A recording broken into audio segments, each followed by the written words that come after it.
Perfectly. I'm going to record. Okay, recording's going. Do you guys see recording on your end? Yep. All right, everybody. Do you have it set to split like the audio and stuff for you? It should, yeah. Okay. All right, let's see how this goes. You guys ready? Yep. All right. I'm going to just make sure it's coming up on Facebook here. It's setting up the meeting right now. Hey, sure. Thank you. I just want to see. Slide in a little bit towards me. Oh, wow. Like a little further on. Oh, we're live. Are we live? Do you see it? Yeah, we are. I'm just waiting for it to pop up on my screen here. Do you want to keep it like that, or do you want to put him? I don't care. I guess we'll just keep it like this. Can't see what I'm doing with my hand. All right, yeah, we are on. What should I do? What should I do with my hand? I keep them up here like this the whole time. I don't know if they'll take me serious. All right, my dudes, are you ready to do this? Yes, we are. Ladies and gentlemen of the Facebook world, welcome to Coffee with a Personal Trainer, episode 13. This is awesome. It's 13 now, and we're getting it going again. We had Steph Grace on last time. We have these two wonderful individuals on here this time, and I also have an occupational therapist coming next month, so there's a lot of things to look forward to. Today, I am joined by co-owners, partial owners of Ampersand Integrative Wellness, Jesse and Stefano. Good morning, guys. Morning. Good morning, Mike. Thanks for having us. Yeah, thank you. Absolutely. Glad to have you. These guys are awesome. We do a lot of cool stuff together. If you look back through YouTube and Facebook feeds at the beginning of COVID, we have done a few things together, and just great guys to hang out with and have a good conversation with. Get your coffee and let's dive right in. All right, Jesse, so you looked into this a little bit with some of the nutritionists over at Ampersand, but we're going to start off with a question which came from one of my good friends who I also used to play in a band with. He wants to know testosterone levels for men and how low and normal levels affect muscle growth, and also how can he improve his testosterone levels? Well, I talked to our nutritionist who works, who's another owner here at Ampersand, and she really likes to make things clear about when to increase and when to not increase, and basically, just like fitness isn't a one size fits all approach.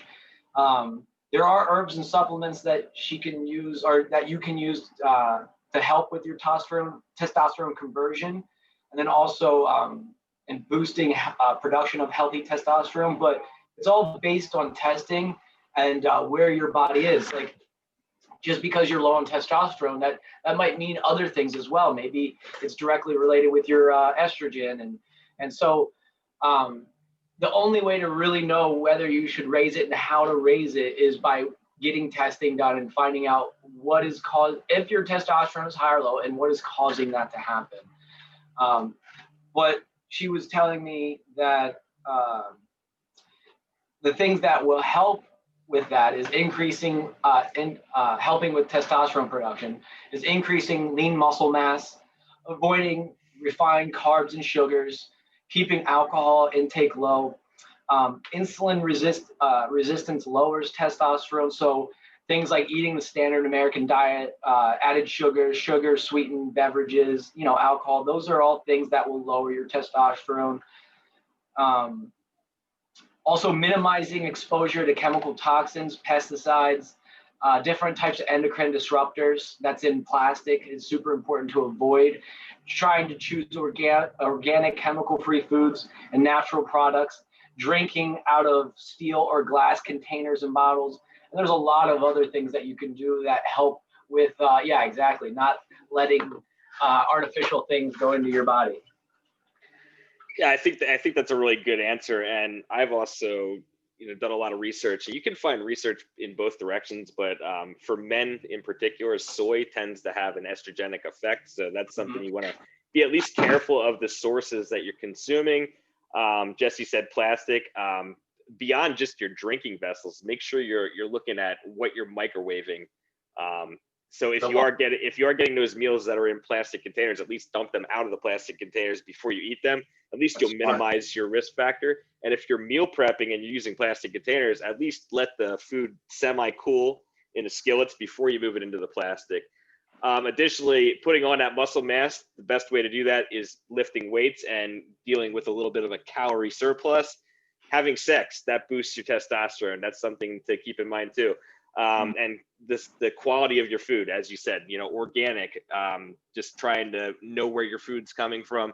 And if you're in an area where there's a lot of farms, the distance it travels from the plant to you is the distance between the high quality nutrients and less nutrients. So every day it comes off that plant, I believe you're losing 3 to 7% of the micronutrients, the vitamins, the minerals. So all of that to be said, get yourself tested and kind of go from there. Stefano, do you have anything additional to add to that? Can I jump in real quick again? I just had 2 things to say about what you said. Sorry. If I don't say it now, I'll forget. It'll be lost information. You sound like my mom. Now, Stefano, the soy, I know if you're even a female and you have, let's say, a genetic predisposition to have breast cancer, or maybe you have some of those factors, soy can also increase your risk. So it's not even totally safe for all women as well.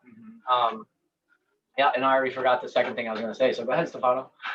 But I just feel like a jerk because the first thing I was going to say was a joke. I was just going to say, to be clear to everyone, when Mike said dump the food, dump it on a plate. Don't dump it in the trash. Yeah. And the second thing that was serious, I don't remember. Yeah, actually, I had something else I wanted to say about this too, because it's important to know. This guy, I believe, is in his mid 40s, maybe late 40s. I'm not actually sure.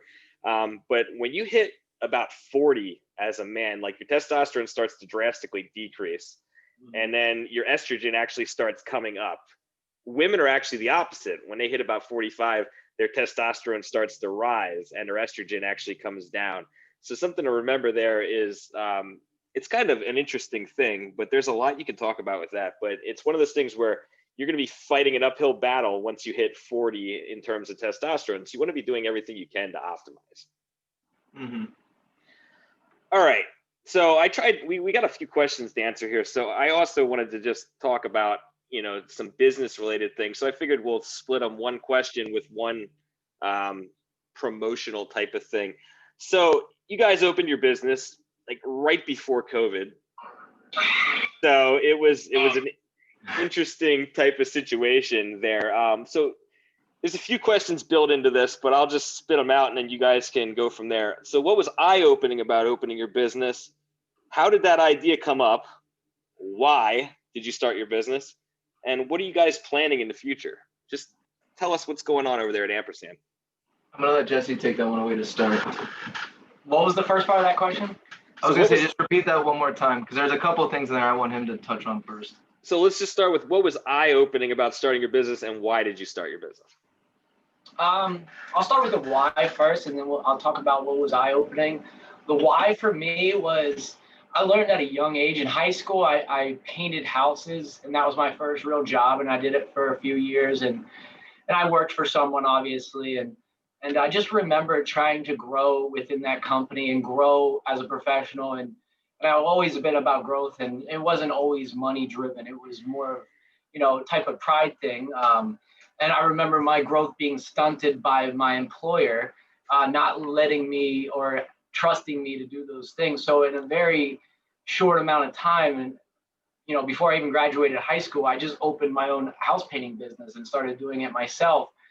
And since then it's been hard for me to work for someone because I've realized how much freedom you have when you work for yourself and how much control, creative control, especially, that you have. And at the end of the day, like, it's all on you, which sounds good and bad, but when you're really concerned with growth, I thought it was an excellent thing. So same thing with this. Like, it's great training at a place when you don't have to make all the decisions, but at the same time, it does affect your creative control and your growth as a professional and how you want to grow in, especially when you're talking about training for 40, 50 years or whatever it is. So opening up this place was needed in order to do the things that I want to do ultimately in this industry. That was my why. And really what's been eye-opening the most for me is, this is my third LLC that I've been an owner to, and it's just amazing how especially in this business, Ampersand, how much stuff that we have to do outside of our industry. So training is the easy part now. We both have great experience and love doing what we do, and the passion really helps us. But all the marketing, all the business plans, all the liabilities and legalities and all those things that go along with it, all the ways that we could grow, all the ways that we want to grow, and there's just so many other questions that are associated with this business that have nothing directly related to personal training, for instance. So it's just amazing to be part of that with such a great team. Like, I'm so thankful we have 6 owners, because we have 6 minds thinking about every question. And we usually get pretty in depth with these things, and there's not usually too many stones left unturned because there's so many people looking at everything. Mm-hmm. Yeah, just going off of that, I mean, there are, and again, like, not to make everything sound like it's perfect, like, there's a lot of pros and cons to that. Like, there's 6 people making decisions, so we have to work together on that. But again, like, I wouldn't change that for anything. Like, there's sometimes, and I'm sure a lot of other like business owners out there, like anybody that's watching, like, can understand, like, when they're a part of it. Oh, sorry, I just punched Jesse by accident. When you're a part of a team, there's a lot of different ideas, there's a lot of different opinions, there's a lot of different things, and again, we're all in different industries, so there's a lot of different frames of reference going on. So sometimes it can be like overwhelming or frustrating trying to make a decision, but I wouldn't change it for the world. Like, there's so many ideas that, let's say if I don't personally agree with something and somebody brought something up, it gives me the opportunity now to say, oh, like, from that person's point of view or perspective, like, this is what's going on in their world. Now, how can we take that into consideration and, again, meld it all together? And this is what we got. Yeah, and working with some of these other professionals in other industries, it's eye-opening even for our own industries, like training people. I've done it myself this whole time, basically working with clients one-on-one, and now when I have questions that are outside of my scope, I can go to these professionals and get their opinion, and it changes me forever. Like, it gives me that confidence in dealing with that issue in the future of what I should say and where I should direct people to go. Mm-hmm. I think all that's very, very important, because I have a guy from our small business group, mastermind group right now, who is actually the yin to my yang type of thing. He always looks at the opposite of what I'm thinking. Like, he always challenges me the exact opposite of what I'm thinking to say, well, did you think about this? And I think that's really important. I actually had an interview with a girl from Towson University right before this. She was interviewing me for a class, and I'm talking to her about maybe doing some social media work for me and things like that. But I was just telling her it's all about perspective, and the more people you have in your circle that you can bounce ideas off of, the better. Then you can kind of, as I said to her, take the things that work, keep them in your heart, put them in your mind, and the things that don't work, you throw them out in left field like yesterday's baseballs. You know what I mean? It's just one of those things where you move forward that way. What are you guys planning in the future, and how do you think things are going to progress here in the next couple of years now that you're finally back into the swing of things? I'll kick it off because I know I'm going to have a very broad general answer, and I think Jesse can get more specific. I know we have there's a ton of ideas that are floating around. I know, like, in a perfect world, nothing really, if you didn't have to think about anything else, like, we definitely, and we're pretty on track to do it, but being able to open up like a second location and a third location in other counties that may need something like an integrative wellness center to, one, ultimately really help educate. Like, we're not here to tell people what to do or how to do it or what you should be doing. It's, hey, this is where you're at on your fitness, or not fitness, your overall health and wellness journey, and this is where you want to go. let's, be kind of like the journeymen or women with you on that journey, and you guide us, but we'll help direct and educate and kind of let you take that path yourself. But as far as stuff in the works, I mean, having another location, being able to have an online, like I know we're working on different things as far as like a deeper integration service, and being able to even offer like an online service. So if somebody isn't here or somebody would like to get some form of integrative services, how can we make that online? Because there are some services that are really hard to do online, like massage therapy. Like they can't put their fingers on you through the computer or your phone. Yeah. Not yet. Not yet. Not yet. VR massage. So we took 2 years to plan Ampersand before we even started to actually have a building and really put things together. Like we've just been planning for 2 years, and that was just for this business. It wasn't for the future. It wasn't for anything like that. And that was before I even came on. Yeah, it was at the very beginning. And then, so now we've kind of employed or hired or however you want to say it, one of my clients who is a very experienced business manager of sorts. I'm not going to mention any names, but he's awesome. And he is going to start interviewing all of us, all the owners, and just kind of see what we all want in the future. And then he can kind of help direct us to find out where we all want to go as a group, and then how to get there. Like, I think it's so open-ended right now because we haven't really spoke about franchising or opening up new locations, what a new location even looks like. Are we going to offer the same services? Are we going to offer different services? Are we only opening one in one county and, not more than one? There's just so many questions. So having the right people in place to help us with this growth and these decisions is kind of where we're at right now. We're just still playing with the growth and how we want to grow. Yeah, I would say the definites for right now, I know like we have a lot of open-endeds. The definites for right now, we still have about 2 rooms, I believe, left for practitioners to still come on board. We have someone coming on now, and we still have 2 more rooms left. Just revamped PT, and that's going pretty strong. So filling out those 2 rooms, getting 2 more practitioners in, and really also, like, if anybody's watching and you are from Berks County, really trying to figure out what would complement our services very well and what our community in Berks County needs. Because again, we put a lot of thought into who comes in and out of here, that we don't want to bring in a service or a practitioner that, not to say it's not needed or like to belittle that service, but what is something that so many have been longing for or need, or something that can really complement our services to really just help the community. Yeah, that's perfect.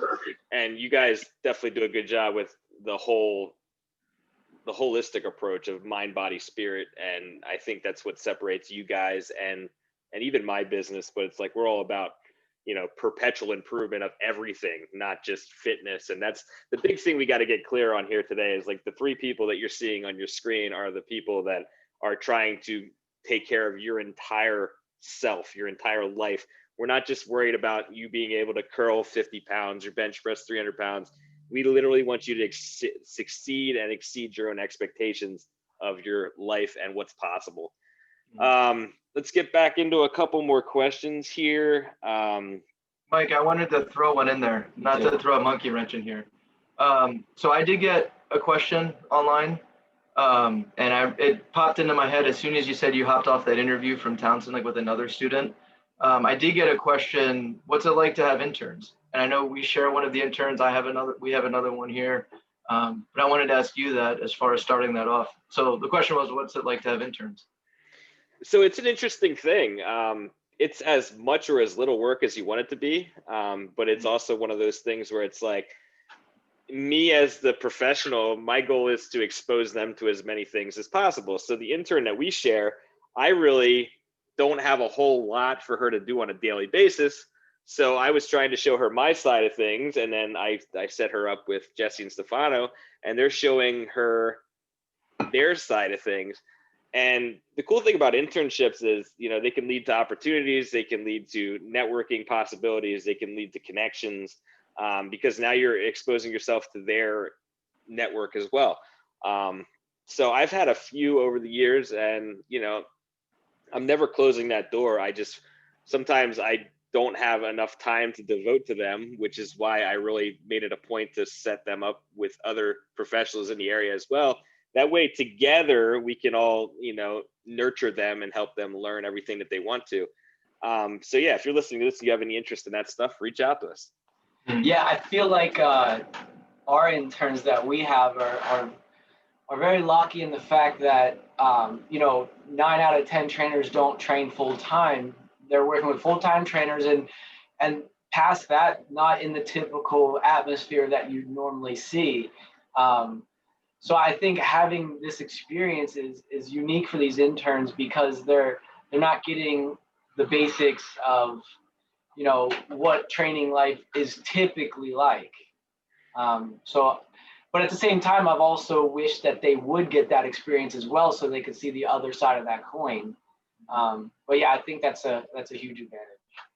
Yeah, and I just want to touch on something that Mike said, like when he was saying, like, I don't typically have a lot of time or things to devote, and that's huge for him to say that because when we have interns, like we take a lot of pride in that, and I know Mike does as well. Like we're not bringing in interns to just say, hey, watch us train, go get me a coffee, wipe down this equipment. It's when we actually sat down and we got feedback from the intern we just brought in collectively, and created like a syllabus or a curriculum. These are the things that we want to teach you, but also what do you want to learn? Like, what do you want to get out of this experience? And then we'll create, even when you're not here, we can create side projects for you to do. One, it's going to help you learn and gain experience. Two, you're also helping our business. And three, it's not like this one-way relationship. Like we are gaining something, but we're also offering a lot of experience and time and knowledge. And like Jesse mentioned, like there is that only little caveat that I think that is there is, not being able to see the typical trainer experience. But the flip side of that is I know Jesse does, and I know Mike does, and I don't want to speak for you guys. If I'm wrong, you can cut me off. But just like I know we have this passion of wanting to be able to educate and change the industry and just expose trainers or up and coming trainers, not to say that we want to train them, but to be able to educate in a way that there is so much more to training than, like Mike joked around with earlier, like just doing a bicep curl. There's so many other factors. That's honestly why we started Ampersand. Like we can do a lot of the physical stuff. We can touch on the mental aspect. We can touch on the spiritual side. We can touch on nutrition, but we are not the experts in that field. Mike does a phenomenal job with that. But even with Mike, like it's something I applaud him for. He knows when to reach out and when to extend a hand. Like, hey, I'm working with this person, and like I've done X, Y, and Z. Can you help me? Like, with this other. Like I need help kind of figuring out what's the next step. Like we're not so much stuck in our own ways. We're always open to like reaching out and discuss that specific topic with another professional so we can best like give the best quality value care for each client that we have. Yeah, and like our field is so unregulated, right? We don't need licensing. We don't have OSHA coming by and seeing if we're safe. We don't have any type of regulation really. Now they're going to show up. I doubt it, but maybe. But yeah, so for the interns to kind of see, I don't know where I was going with this now. How we commingle. Yeah. I got distracted there. Yeah, I don't know. If it comes back, I'll mention something. All right, Mike, go on with the chlorophyll. Yeah, there's something coming out of the pipes back there that's getting you guys jazzed up over there. Losing train of thought. I'm just a little bit of fit aid. Yeah. Oh, I got on here and I was like, oh man, I think I overdid the coffee this morning. I'm just fired up and ready to go here. I remember I was gonna say. Sorry. Okay. Just real quick. So no, I forgot again. No, just kidding. So because it's so unregulated, I feel like training can be a lot. Like when we went through training, we saw a lot of things that we didn't like, a lot of things that didn't serve us, a lot of things that we didn't even learn. So to be the change that we want to see in the world and to start with a younger generation and to start changing the industry, like you guys said, like this is really important. It's always been important for me to reach as many people as I can, to expand my reach as a trainer as far as I can, which is, great for an intern. You're training an intern, and look how many people they're going to influence the rest of their life if they stay in the industry. And same thing with online training. Like you can influence a lot of people that way and help a lot of people. Yeah, look what you guys did with me. Well, yeah, I mean, you're the example I use quite a bit, and one of my other clients, but it's just the people that are willing to absorb the information. I mean, those are the people that we're going to spend a little bit more time on. Like, if I'm already putting in a 50, 60 hour week, the last thing I'm going to do is spend 5 hours with somebody who doesn't care, somebody who's not actually trying to learn and absorb the information I'm giving them. So, that's another thing too. It's like, it's a two-way street, and it's like that whole art of collaboration, and working together to get where you want to go in life and in business. And that goes from the interns to the businesses to everything beyond that. All right. So this one's kind of a general question. I think we can answer it pretty quick, but I'm going to shoot it to Stefano. What is the best approach to staying in shape this winter, not knowing what the situation is going to be, whether people are going to be able to continue going to the gym the entire winter, whether they're going to have to work out from home, whether they're in a climate where they can actually work out outdoors, not knowing what's going to happen in the next few months here. What do you think the best approach to staying in shape is? Jesse heard Jesse there. I would say, without getting too specific and redundant, start now. Look at if gyms do close down and you're used to working out in a gym, or you're used to training with equipment, or a lot of the modalities that are at a gym that you don't have at home, start working on that now. Swap out a couple exercises that you normally do at the gym. Start practicing body weight exercises. Start practicing at home. Okay, if I don't have dumbbells, what can I use around my house that can act as resistance? Maybe I can go online now while I can, before, during COVID and quarantine, like so much fitness equipment was just sold out across the board, and things are slowly coming back, but now it's super overpriced. But find, what can I get now just to be prepared? And even if we don't shut down again,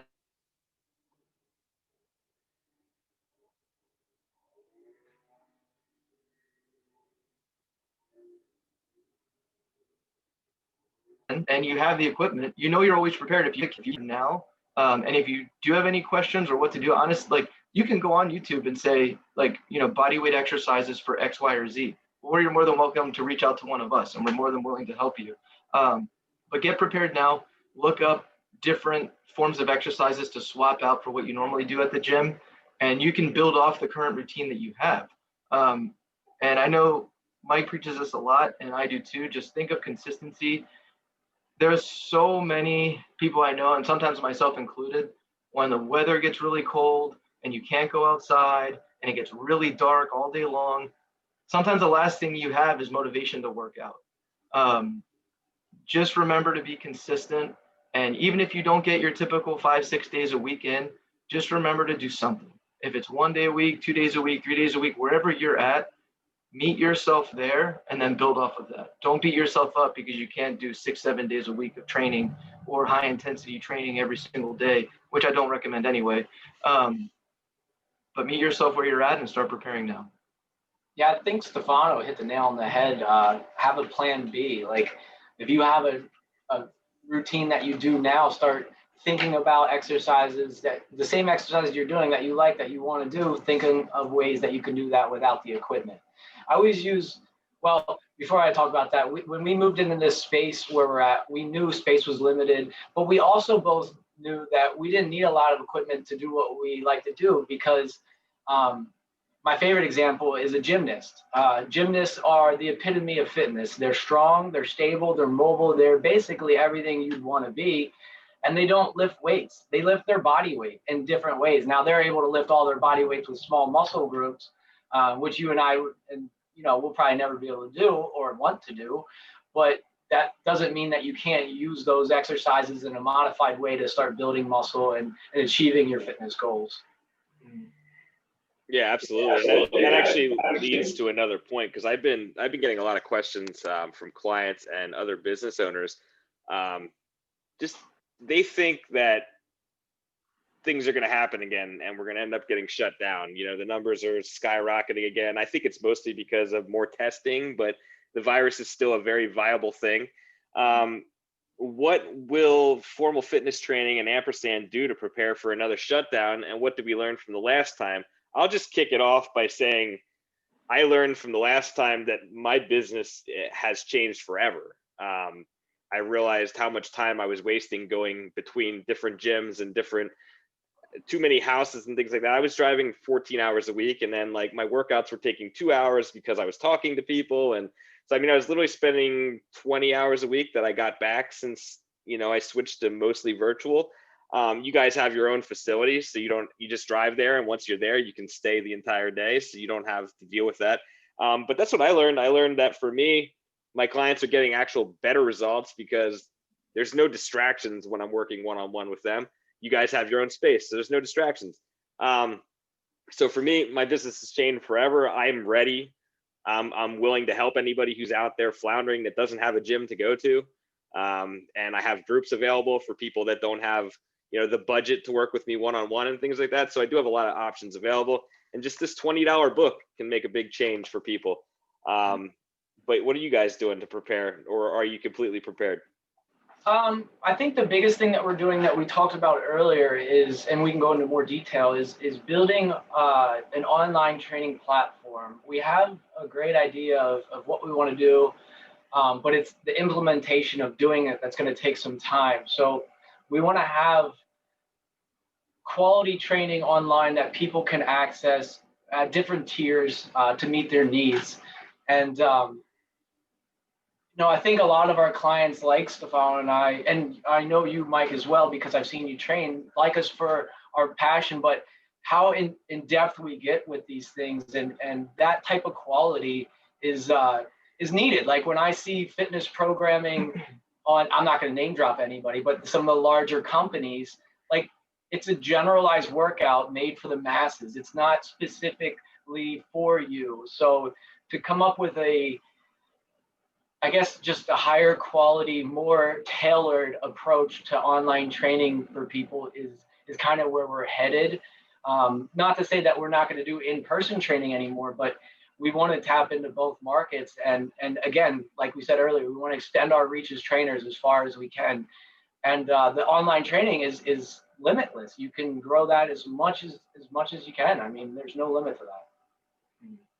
I know for myself personally, and like Mike, like you mentioned already, like you did a great job transitioning from in-person to online. Really good. And even just watching you online, like all of that time back, like you're using it. You're like, I've never seen someone go from like the crazy hectic, again, typical gym trainer going from multiple locations, just driving around, to, okay, I got all this time back. And instead of sitting on your couch watching Netflix, you took that time and you work out every day consistently. You walk, you meditate, you listen to podcasts, you read books, not saying again that everybody has to do this, but you took that time and were like, okay, now that I have this back, what can I do with it? Like everybody has the same 24 hours in a day. What am I going to do with all of the hours I got back for the week? I just want to say you did a great job with that. But one thing that I did, and I kind of learned this little piece from you, is to now with, like, let's say if we do shut down again, I have a couple online clients, but what happens to the rest of my business? To be able to offer my clients the opportunity to, again, like I mentioned before, to get prepared. So let's try a virtual session. Let's do like a half an hour virtual session online. We can either use it in place of a session or it can be an additional session, whatever that is. Let's give it a shot. So when the time comes, you're comfortable with it, or ahead of time, hey, I really like this and I can do it, or I can't. Like there are some people out there just like, I can't do the virtual. I just don't like it. I can't get into it. But to give people the opportunity to do it ahead of time and create a smooth transition versus, okay, we shut down yesterday and today this is what we're doing, but nobody has any idea of what to do. Yeah, absolutely. And what Jesse, I'm doing what you guys are doing. I'm forgetting what I was going to say. But what Jesse was saying about the cookie cutter programs that are out there and why online training is so important. Oh yeah, it's because for me, I've reactivated a lot of clients during this time, clients that haven't worked with me since I worked at a large gym in Wyomissing, a chain gym in Wyomissing. And it was one of those things where they thought the group training sessions were going to just be like a Beachbody program. They thought they were going to come in, they were going to get smoked, and they were going to leave. And then they're looking at my price points and they're like, this is a little expensive for that type of program. Let me tell you guys, like what you said about specificity and making sure it's unique to the person, tailored. These people, every single one, I have 6 consistent people in my flexibility group, and I have 6 to 8 consistent people in my semi-private personal training group. And they're paying premiums to be in there. I have not had one person after doing one class not message me immediately after that class and said, thank you so much for encouraging me to do this. This is like no group training I've ever done before. And I feel so much better. It's a great stress reliever. And I like the fact that I can interact with people all across the United States. And like, it's special. And like, people are willing to try things like that, but they just got to try it. So like what you said, Stefano, about people not wanting to do virtual, that's a cop-out. That's like saying, I don't want to eat my vegetables. Like if you knew what the vegetables were going to do for you and make you feel good and how better your life would be if you started eating vegetables, you'd probably start eating the vegetables, but you got to actually try it. So that's why I'm doing something I've never done in my entire life, because I think it undervalues my service. But anybody who wants to, I give a free session. I say, come join one of my groups. It's completely free. And you know what? 7 people have tried it. 6 people have signed up the very next day. And so now I'm realizing that's not devaluing my services. That's giving people something that they're unwilling to pay because they don't know what it is. So that's such a big thing. Extending your reach again. And that's a great tip just to throw out to other like entrepreneurs or business owners out there if you're watching, or people that have any ideas of trying something new. Doing something, and again, it's not something you have to do forever, but like offering like, a little bit of your time, or offering like a free service, or even helping somebody out with an issue that they're having. Not everything has to have a monetary return immediately. Like giving someone the opportunity to just test it out. Like that could have been a person that they were right on the fence. They were doubting it. They really don't know. Then they tried it, like, oh my goodness, this is amazing. Like Mike was right. Like, I really like this. That, you could be missing out on an opportunity to work with someone. And I'm not saying like bend over backwards and force somebody to take your service. Gotcha. Not force someone to bend over backwards to like take your service, but it's, give them that opportunity to just try it, and you might have a lifelong relationship. You never know. Yeah, that, and especially because like, let's say you give someone a free session and it changes their life and they love it. They're going to go tell 8 of their friends, and now you just made up that free session tenfold. Where'd you go? Yeah, there's people doing like tree cutting and stuff outside. Okay. So we can keep talking. The next question. Well, you're taking over his job. Just wait. Just read it to yourself. I learned from the first shutdown that it's a crazy world, and that training, like I feel like I don't take my job for granted anymore. Like every day I come in here now, I'm like so thankful that I can even come into this building and train someone. I feel very lucky that way, and I know I just want to work as hard as I can to grow it and to make sure that nothing ever limits me again, or if it does, that I can work around it. Yeah, I think that was the biggest eye opener with the quarantine too, is we are like, we work in person and we love those relationships, but also like for a while I've been wanting to work online. I've been wanting to do virtual stuff and online training, but it took the situation that's happened to almost give me the biggest kick in the ass to like, you got to do this, and if you don't do it, you're going to fail, and then when we reopen, you're not going to be there. Yeah. So just taking that step to, again, it gave me that next step to, all right, let's try online training, get it going. And then now I can build off of it, versus before it was like, oh, here's this great idea that I want to do, but I wasn't going anywhere with it. That's why I always say things are neither good nor bad. They just are Mhm. teaching moments, Mhm. whether it's teaching you something from a negative or a positive, it's still teaching. Yeah. Not to divert too far, but Sorry. we've all had injuries, and injuries aren't good, but injuries have taught us, we can understand what our clients are going through when they're going through certain injuries, even if they're not the same exact ones that we've had. We know what it's like to, one, get hurt, to then for a little bit you kind of flutter around and you're confused, like, how do I treat this, what do I do, who do I talk to, going through that process of confusion, going through the treatment, kind of what you feel through there. Then even for some, like the lack in strength, the weight gain, all of that stuff, because you're not able to do what you normally do, and then bouncing back from that, and being able to modify. And a lot of the stuff that all of us do is a lot of preventative work. So we've gotten, yes, it's a negative situation, but we've gotten so much positive and learning opportunities out of it. Absolutely. Sorry, I had to step away there. I was getting a 100-foot ash tree taken down today. They just finished up the work, so I had to give them their money. That's right. Jesse almost moved on to the next question. I was like, let's not take over his job. Well, you actually kind of were talking about it, because I had a guy ask me, he's a teacher from back in Fleetwood, but he has general lower back pain, but he's also had some degenerative disc issues as well. And he was trying to look towards what's his best approach to finding relief. I mean, he's seen a bunch of doctors and things like that, and he's in chronic pain and things like that. And, my general recommendation was, do what you can and what doesn't hurt too much. It's kind of a fine line. It's like, you got to go back to that perceived exertion scale, like on a 1 to 10, it's like, and combine that with a pain scale, perceived exertion, perceived pain scale. Rate of perceived exertion. Yeah, but what's the other one? It's something with how much discomfort you're in. I guess just the pain scale. Yeah. Pain scale.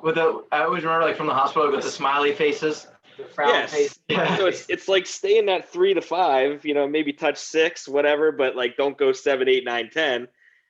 That's kind of just a general recommendation I gave him. I know Jesse and I both have, major lower back issues throughout the years. You have spina bifida. Spina bifida and 3 levels of ruptured discs. Yeah, and I have L3 and L4 spondylolysis. Stefano, I don't know if you have any lower back pain. Yeah, I mean, I've dealt with that, like, since high school. Like, I've had, like, I have, like, a spondylolisthesis, so, like, I have an even more, like, lordotic curve, like, in my back. So, like, you have a general curve, and mine's even more pronounced. I also have, like, what that means is, like, I also have a couple vertebrae that are shifting forward. So for me, you can't really shift it backwards, but through, like, certain modalities of training and working with other professionals, especially like I started working with, like, chiropractic care. Shout out to Core Health. And that was something that, so Dr. Jason, that was something he really helped me understand, is that, this isn't something that you can just, like, completely make it go away, but what you're working on now for the rest of your life is, like, preventative maintenance. How can we not make this worse? Get to a place where you're comfortable and you're not in that 7 to 10 range of pain every single day. When you wake up, you don't even want to roll out of bed. How can we make this better to a point where you're good and you can manage your life and you can do your activities every day and just keep preventing it from getting worse? And I think that's a huge thing to touch on. But yeah, anyway, with that, so I have the spondylolisthesis, like, I have those discs shifting forward. I also have, like, I'm only 26, but I do have compression in my back. A lot of high contact sports. I did football, wrestling, and lacrosse. So I have, like, mini fractures in my vertebrae, and I have, like, it's called a pars fracture, like this huge little fracture, like, in one of my sacral vertebrae. But it's all healed, and I've been working on it. And biggest thing for me to say on all of that is, don't be afraid to reach out to someone else for help. If you've been trying stuff and it's not working, or you don't know where to go, just ask someone. Even if it's the wrong person, at least it's a stepping stone, and just get that process started. None of us are going to turn you away. None of us are going to say, hey, like, we can't help you with that. And if we don't know what to do, we know we have someone, like, in a network, either internally or externally, to refer you to, that can help you work on that. Yeah, and low back pain isn't the same for everybody. What causes one person low back pain may not cause another person low back pain. So to research what's going on with your body specifically, getting that imaging done, talking with the doctor, talking with a orthopedic specialist and physical therapist, and actually understanding what's going on with your body is the first step. I remember in my early 20s, my back got so bad I couldn't stand up straight. Like a good day for me was a day where I didn't cry. And I remember changing my whole life. Like I sold a bunch of my stuff so I'd have rent for a year, and just studied and started teaching myself all the stuff that I was learning. And I made my back a lot better. I did a lot of the things that other professionals couldn't have done because they didn't have that type of time or concentration with me. But that only took me so far. Like I got a lot better. I was able to become a trainer and be functional again. But I kind of plateaued it. And then at that point, I had to, like Stefano said, reach out to other people. And one of my first steps was massage, and that started helping a lot. And then my massage therapist, Gabby, here in Ampersand, she sent me to our nutritionist, Whitney, who helped me lower the inflammation through my eating habits. And that was a huge change. I mean, from the age of 22 up until not so recently, or very recently, I didn't sleep more than 3 or 4 hours straight. And, now that I've been gluten-free and doing a lot of other dietary changes, like I'm getting full nights of sleep, and my back is actually healing now because of it, where it never healed with 3 to 4 hours sleep. And even still, like I have a lot of other people that I want to reach out to continue getting myself less and less pain as I go forward. Yeah, so something Jesse just said there for you guys listening. He sold a bunch of his stuff so he could spend a year working on his problem, learning, excelling, moving forward. That was probably a little bit of a step back for Jesse. Remember, sometimes you got to take a step back to take a leap forward. That's huge. That's like cliff notes of today's talk, 100%.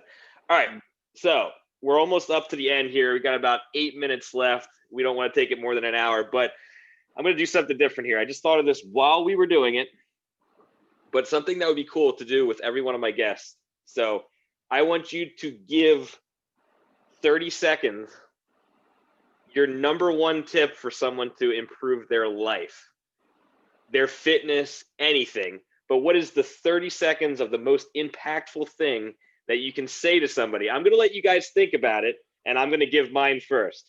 All right, 30 seconds of the most impactful thing that you can give somebody that's listening. Okay. Right on the spot. I love it. 2 years ago, I had $47,000 in debt, college loans, roof, all kinds of stuff, credit cards, work that was done to the house, a boiler, water heater, yada, yada, yada. I literally had debt everywhere. I spent the last 2 years paying it off. I'm debt free. I've been debt free for a year. Wow. I am down to just my mortgage. My mortgage is the last thing I have, and I'll have my mortgage paid off by the age of 37. So do not take on debt in any way, shape, or form if you can prevent it. So plan now, whether it takes you a year, 2 years, 5 years, but plan now to get rid of the debt you have and never take it out again. Look into Dave Ramsey, look into Chris Hogan. Those guys will help get you where you want to go. It's a nice thing knowing you don't have to look at the menu anymore. You don't have to look at the prices. You can go in there and say, I'll have the steak and lobster. It's great. So that's my 30 seconds. That's great.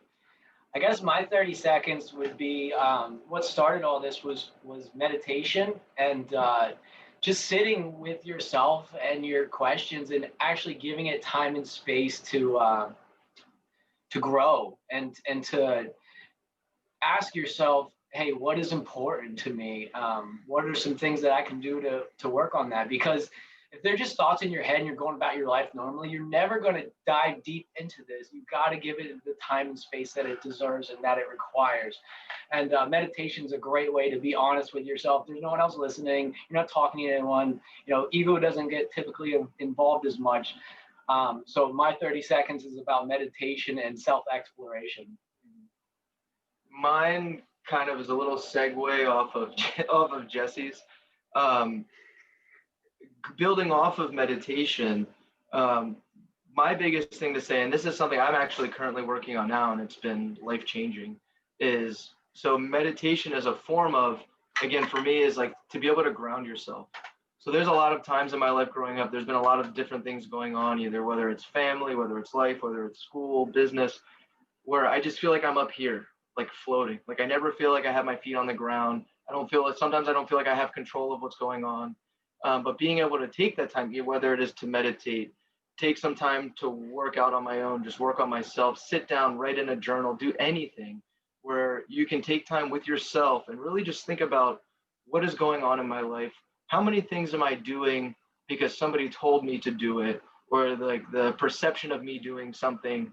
Do I really want to do this? Like, I'm so stuck in this position, or like I'm upset about this certain aspect. What can I do about it? And what is actually stopping me? And most of the time it's yourself. So being able to just ground yourself, whether it's meditation, whether it's working out, whether it's going for a walk, writing in a journal, find something that you enjoy, spend that time on yourself, really work through those issues, just to really have your feet on the ground and that you have a clear vision. That's perfect.